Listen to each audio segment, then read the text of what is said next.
Assalamualaikum warahmatullahi wabarakatuh. Kami dari kelompok 1 ingin mempresentasikan tentang sejarah perkembangan pendidikan di Cina dan India.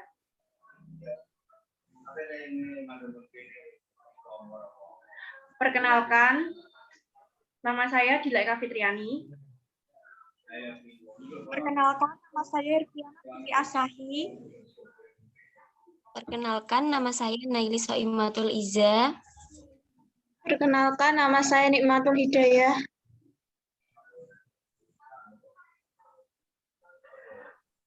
Selanjutnya ada cakupan pembahasan. Yang pertama ada bagaimana sejarah dan perkembangan pendidikan di Cina. Yang kedua, bagaimana sistem pendidikan di Cina.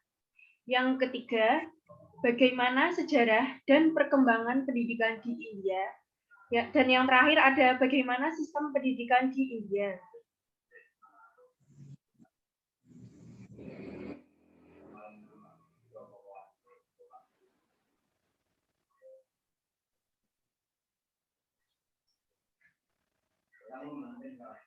Selanjutnya materi pertama akan disampaikan oleh Nelly. Silakan Nelly. Sejarah perkembangan dan sistem pendidikan di Cina. 1. Sejarah perkembangan pendidikan di Cina. Pendidikan Cina kuno mengalami perkembangan dimulai pada dinasti Han, di mana Kungfuce kembali lagi diangkat dan diterapkan dalam kehidupan masyarakat Cina, yang sebelumnya ajaran ini diberangus oleh penguasa sebelumnya. Karakteristik pendidikannya adalah menekankan pada pendidikan moral dan jasmani, serta memiliki metode dengan pola mengingat, memperhatikan dan bakat muridnya yang dipelopori oleh Kungfuce. Perkembangan pendidikan di Cina semakin pesat dari waktu ke waktu. Pada masa dinasti Han, sudah terdapat sebuah sistem pendidikan yang ketat. Di beberapa daerah distrik mendirikan sekolah-sekolah yang bersifat informal. Disebut informal karena proses belajar mengajar yang dilakukan tidak terikat oleh tempat atau waktu. Metode mengajar yang digunakan oleh para guru pada saat itu adalah metode ekspositori atau ceramah. Disebut metode ekspositori atau ceramah karena di sini tuh guru lebih aktif dalam mentransfer ilmu kepada muridnya. Perubahan yang dialami Cina merupakan perubahan yang sangat berarti. Keyakinan mereka membangun bangsa melalui sektor pendidikan terlihat dari upaya ekspansi yang berkelanjutan yang dilakukan sejak tahun 1980 sampai tahun 1990. Selama periode ini, pendidikan terus mengalami kemajuan secara cepat. Next, Jill.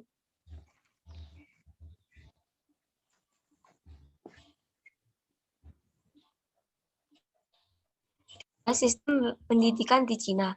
Pendidikan di Cina gratis selama 9 tahun pertama, walaupun murid tetap harus mengeluarkan uang untuk membeli buku-buku pelajaran. Selepas tingkat junior, orang tua harus membiayai sendiri pendidikan anak-anaknya. Ini membuat banyak anak-anak pedesaan atau anak-anak tak mampu untuk bersekolah.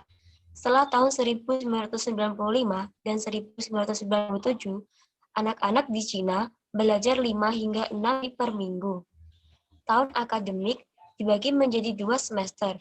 Semester 1 dimulai pada bulan September sampai Maret, sedangkan semester 2 dimulai pada bulan Januari sampai Februari, dengan libur musim panas pada bulan Juli sampai Agustus dan libur musim dingin pada bulan Januari sampai Februari. Semua siswa sekolah dalam berbagai tingkatan tinggal dalam asrama. Terus di Cina terdapat tingkatan-tingkatan pendidikan. 1. Pendidikan dasar. Anak-anak Cina memulai pendidikan formal pada usia 3 tahun dengan masuk prasekolah yang berlangsung selama 3 tahun. Dilanjutkan masuk sekolah dasar pada usia 6 tahun. Yang kedua ada pendidikan menengah. Pendidikan menengah dibagi menjadi 2, yaitu pendidikan menengah akademis dan pendidikan menengah kejuruan. Sekolah menengah akademis dibagi 2 level, yaitu junior dan senior. Level junior dimulai pada usia 12 tahun dan berlangsung selama 3 tahun. Sedangkan level senior dimulai pada usia 15 tahun dan berlangsung selama 2 atau 3 tahun. 3. Pendidikan khusus. Di Cina juga memiliki sistem pendidikan untuk anak-anak dengan kemampuan khusus dan untuk anak-anak terbelakang. Anak-anak dengan kemampuan khusus akan diperbolehkan untuk melompat kelas, sedangkan anak-anak dengan kemampuan terbatas akan diarahkan untuk mencapai standar kemampuan minimum. 4. Pendidikan tinggi. Apapun jenis pendidikan tingginya, mereka harus lulus ujian masuk perguruan tinggi nasional yang berlangsung pada bulan Juli dan diadakan pemisah antara kelas sains dan kelas sosial. Sistemnya serupa dengan UMPTN di Indonesia. Di sini, siswa harus menjalankan 4-5 tahun untuk mendapatkan gelar sarjana. Next. Materi selanjutnya akan disampaikan oleh Herviana Putri Asaki. Silakan, Put. Yang ketiga, kurikulum pendidikan. Kurikulum pendidikan sekolah di Cina dikembangkan sesuai dengan potensi yang dimiliki anak. Kurikulum ini diarahkan untuk memfasilitasi semua potensi yang dimiliki anak agar berkembang secara optimal. Melaksanakan pembelajaran yang berorientasi pada siswa melalui diskusi, mendorong pada pengembangan berpikir inovatif dan pembelajaran yang berkualitas. Kurikulum di Cina saat pendidikan dasar terdiri dari bahasa Mandarin, matematika, penjas, musik, menggambar, IPA dan IPS tingkat dasar, serta pendidikan moral. Untuk tingkat SMP dan SMA, kurikulumnya pengetahuan umum dan politik yang berorientasi pada kecintaan tanah air, partai, dan anggotanya. Asal kalian tahu, lulusan menengah dianggap sebagai orang yang berpendidikan, karena masuk di Universitas Cina saingannya sangat ketat.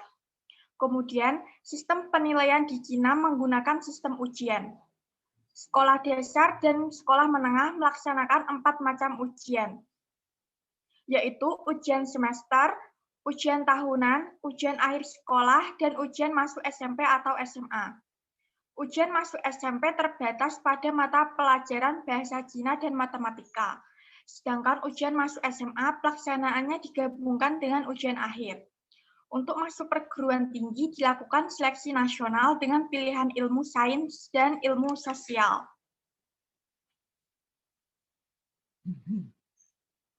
Kemudian perbedaan kurikulum di Indonesia dan Cina. Pendidikan di Cina menggunakan sistem kredit atau di Indonesia dikenal dengan sistem SKS. Sistem ini dapat melanjutkan ke jenjang selanjutnya apabila telah memenuhi angka kredit. Sedangkan di Indonesia sistem ini dilaksanakan pada jenjang perguruan tinggi saja. Kemudian tingkat pendidikan di Cina terdapat pendidikan khusus, sedangkan di Indonesia tidak ada tingkatan pendidikan khusus. Untuk muatan materi kimia di Cina lebih diajarkan menekankan pada aplikasi dan lingkungan. Sedangkan di Indonesia, pendidikan materi kimia di lingkungan dan aplikasinya tidak begitu diutamakan.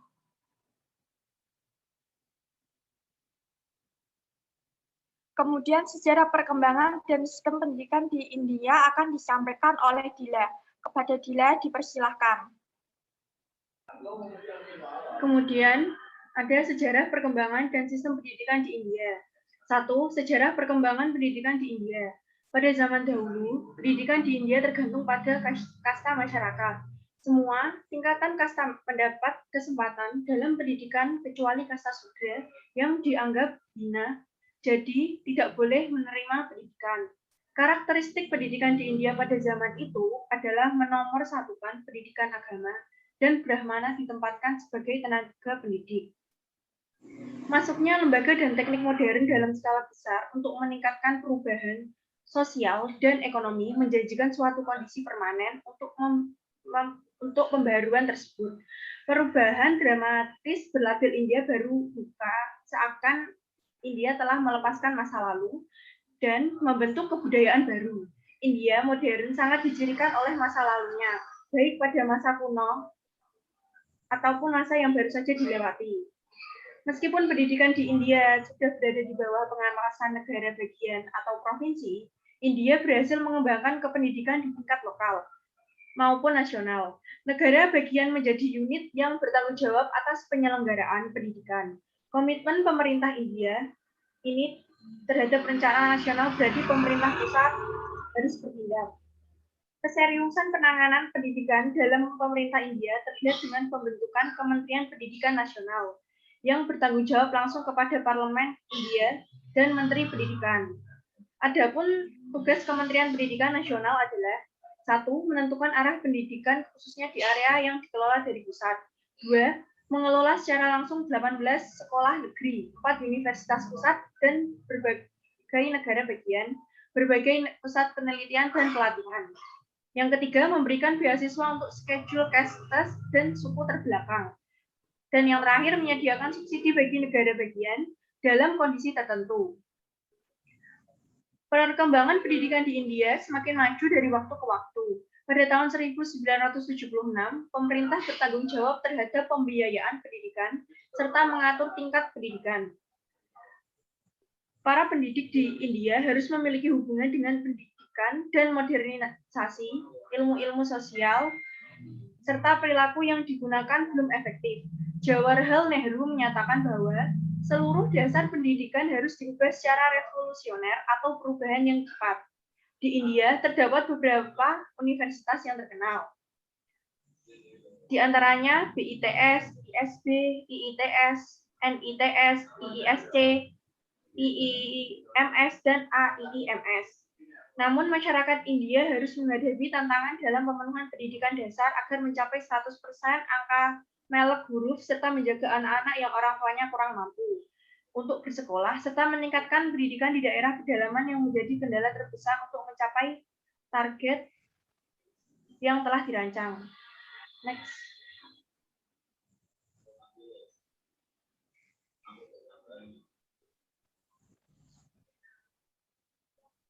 Sebelum sistem pendidikan di India, saya lanjutkan untuk perkembangan pendidikan di India. Kualitas pendidikan di India mampu bersaing di dunia internasional, tidak muncul dengan tiba-tiba. Ada beberapa yang menjadi faktor pendorong kemajuan dan perkembangan pendidikan di India. Di antaranya yaitu 1. Universitas modern di India sudah berdiri sejak tahun 1857 dan mapan. Sebagian juga kampus yang terkenal di India sudah berdiri sejak masa penjajahan Inggris. Yang kedua, penggunaan bahasa Inggris sebagai bahasa pengantar di lembaga-lembaga pendidikan dan lembaga-lembaga pemerintahan di India dengan menggunakan bahasa Inggris. Mahasiswa di India tidak lagi mempunyai masalah untuk mendapatkan berbagai ilmu dari semua perspektif dan pendekatan dengan jumlah referensi yang banyak.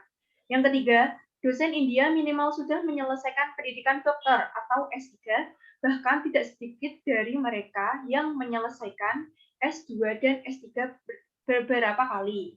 Oleh karena itu, tidak jarang kita menemukan dosen dengan gelar ganda, seperti Dr. Gurusami, MSc, MEd, PhD. Yang keempat, India mengembangkan berbagai kampus yang fokus pada suatu bidang ilmu tertentu saja, yang kemudian menjadi kekuatan pilar pendidikan di India, yang alumninya berkualitas dan tidak diragukan lagi di dunia internasional. Next.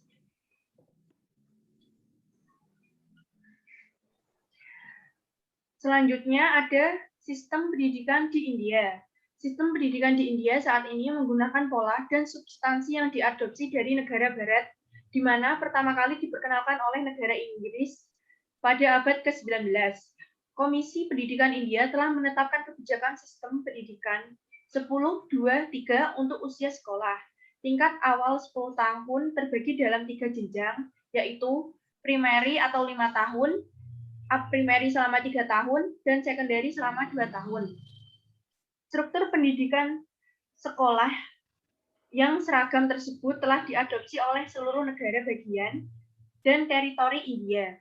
Walaupun demikian, di lingkungan dan teritori India masih dijumpai sejumlah kelas yang menyelenggarakan pendidikan dasar atau primary, menengah atau upper primary, dan high and higher secondary school. Pendidikan jurusan, baik teknik maupun bisnis, menetapkan pola pendidikan Gandhi, yaitu pembentukan manusia yang berkepribadian utuh, kreatif, dan produktif. Pada tahun 1960 sampai 1992, kemajuan minat siswa pada sekolah kejuruan sangat kecil. hanya mencapai 6%. Baru pada tahun 1995 terjadi lonjakan yang signifikan, yaitu mencapai 25% dari keseluruhan siswa yang mengikuti pendidikan tinggi pada jurusan ini. Adapun tingkat pendidikan di India yaitu 1. Pendidikan dasar atau primary education dan basic education. Gandhi menamakan pendekatan barunya itu basic education yang memberikan pendidikan secara menyeluruh pada tubuh, pikiran, dan jiwa dengan mengajarkan keterampilan tangan kepada anak-anak. Yang kedua, ada pendidikan menengah. Pendidikan menengah di India digunakan untuk memperkenalkan kebudayaan Eropa kepada segelintir pemuda di India. Pilihan dan tak banyak mengajarkan keterampilan kejiwaan tertentu.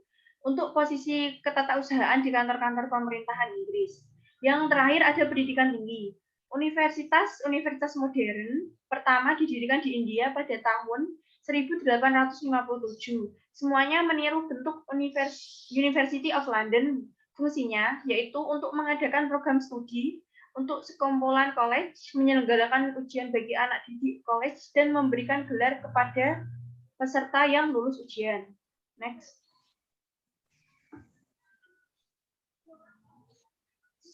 Selanjutnya ada kurikulum pendidikan di India yang akan disampaikan oleh Hida. Silahkan Hida.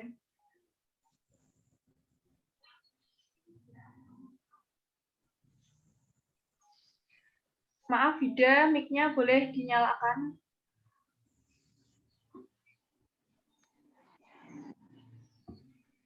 Selanjutnya, kurikulum pendidikan di India. India menerapkan kurikulum kebahagiaan di sekolah-sekolah negeri di Delhi. Kurikulum ini diterapkan untuk siswa tingkat dasar hingga tingkat 8. Misi utama kurikulum ini adalah untuk menyebarkan pesan bahwa pendidikan untuk mendorong murid mendapat nilai bagus, tetapi juga untuk menciptakan lingkungan yang membuat mereka bahagia, percaya diri, dan mawas diri. Kurikulum ini dibentuk oleh tim khusus bernama Happiness Committee yang anggotanya 41 orang. Mereka tetap mengacu pada kerangka kurikulum nasional atau NCRT. Materi dari kurikulum ini adalah meditasi, olahraga, permainan indoor, storytelling, diskusi kelompok, drama komedi, presentasi, aktivitas untuk mengakrabkan murid, dan kerja kelompok.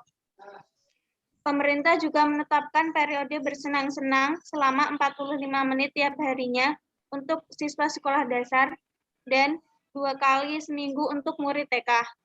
Harapannya, guru dan murid bisa berbahagia di sekolah. Pada 2017, dalam hasil riset Indeks Kebahagiaan World Happiness Report, India berada di urutan 122 dari 155 negara yang diteliti. Kurikulum kebahagiaan adalah salah satu program untuk meningkatkan kebahagiaan masyarakat di negaranya. Next.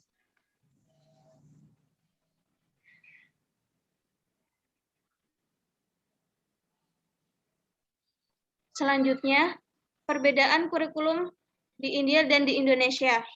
Berdasarkan publikasi data dari Kemendikbud Republik Indonesia, sepertiga dari anak-anak Indonesia tidak menyelesaikan 9 tahun pendidikan dasar wajib. Sedangkan pemerintah India mengupayakan pendidikan gratis untuk anak berusia 6-14 tahun. Tujuannya untuk mengurangi tingkat kerja paksa di bawah umur. Karena kondisi ekonomi India yang benar-benar terpuruk, belum bisa menghapuskan tenaga kerja di bawah umur. India memfokuskan dana negara pada sektor pertahanan. Sedangkan di pendidikannya rendah sekali, yaitu sekitar 11%. Berbeda dengan Indonesia yang menghabiskan 20% dari anggaran negara untuk pendidikannya. Untuk selanjutnya saya kembalikan untuk Dila. Dila, dipersilahkan.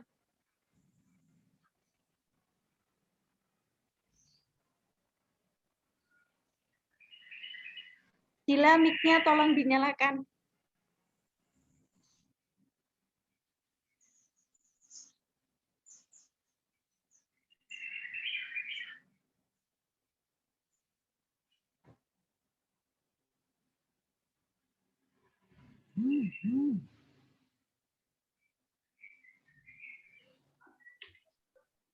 Sekian dari kelompok kami. Bila ada kesalahan dalam menyampaikan presentasi kali ini, kami mohon maaf sebesar-besarnya. Kurang lebihnya dari kelompok kami, sekian. Wassalamualaikum warahmatullahi wabarakatuh.